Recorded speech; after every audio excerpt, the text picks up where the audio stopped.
there's always going to be highs and lows. There's going to be the victories, there's going to be the crashes, there's going to be the injuries.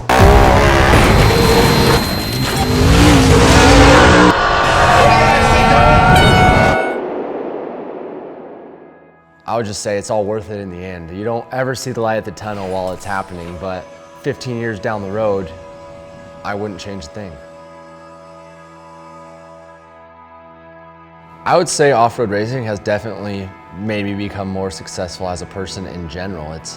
Most of the time it's the losses that make you learn, whether you like it or not. It's the bad days and the hurt where you learn the most, and you dig deep and really overcome those things to get back to the top step.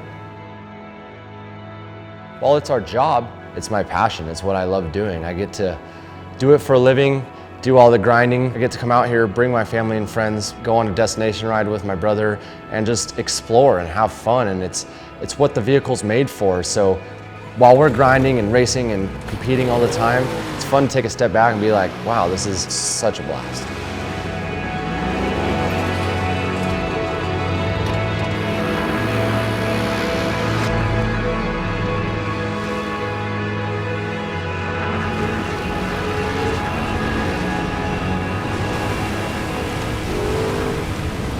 There's some grueling conditions out there. The desert can be so unforgiving. It's rough, it's dusty, it's hot, it can be windy, it can be all these things, and the key part to all those things is being prepared and making sure you and your vehicle are ready to go out and tackle anything that desert can throw at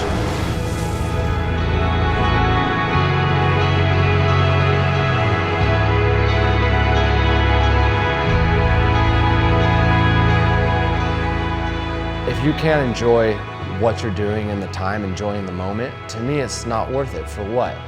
The plastic trophies at the end of the day just sit on the shelf and collect dust, but those memories with my family and my friends and all my coworkers, those are the things that I hold on to, and those are the ones that really stick out in my mind.